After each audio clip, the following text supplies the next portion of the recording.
السلام علیکم ورحمۃ اللہ۔ سوال یہ ہے کہ مشرک میں اور کافر میں فرق ہے یا دونوں سیم ہی ہے؟ اگر من حیث الاصل دیکھا جائے تو تقریباً دونوں ایک جیسے ہیں، اور ان میں تھوڑا سا فرق ہے۔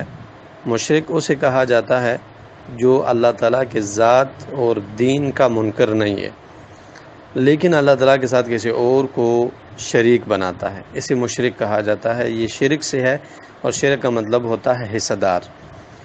اور کافر اسے کہا جاتا ہے جو انکار کرے، اللہ تعالیٰ کے وجود سے، دین سے انکار کرنے والے اور دین کو چھپانے والے، دین کو نہ ماننے والے جاحد کو کافر کہا جاتا ہے، اور وہ جو دین کو مانتا ہے لیکن اللہ تعالیٰ کے ساتھ شرک کرتا ہے اسے مشرک کہا جاتا ہے۔ اور کبھی کبھار ایسا بھی ہوا ہے قرآن و سنت میں کہ وہ لوگ جو کہ انکار کرتے ہیں دین کے ماننے سے، انہیں مشرک کہا گیا ہے، جیسے یہود اور نصارہ ہے۔ اور جو اللہ کو مان کر شرک کرتے ہیں انہیں کافر کہا جاتا ہے۔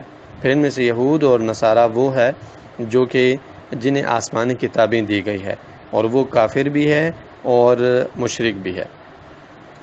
قرآن کریم میں اللہ تعالیٰ نے یہ بات سورہ توبہ میں ذکر کی ہے کہ وقالت الیہود عزیر ابن اللہ وقالت النصارى المسیح ابن اللہ۔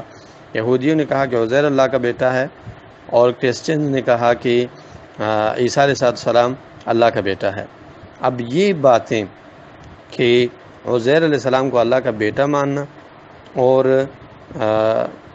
عیسیٰ علیہ السلام کو اللہ کا بیٹا ماننا، یہ شرک کی باتیں ہیں، لیکن شرک کے باوجود یہ کفر کا عمل بھی ہے، اس لیے اللہ تعالیٰ نے یہاں پر ان کو کافر کہا گیا ہے۔ تو اس آیت میں اللہ نے مشرک کو کافر کہا ہے، اور کبھی کبھار کافر کو مشرک بھی کہا جاتا ہے، جیسے اللہ نے سورہ بینہ آیت نمبر 1 میں فرمایا کہ لم یکن الذین کفروا من اہل الکتاب والمشرکین منفکین حتی تأتیہم البینہ۔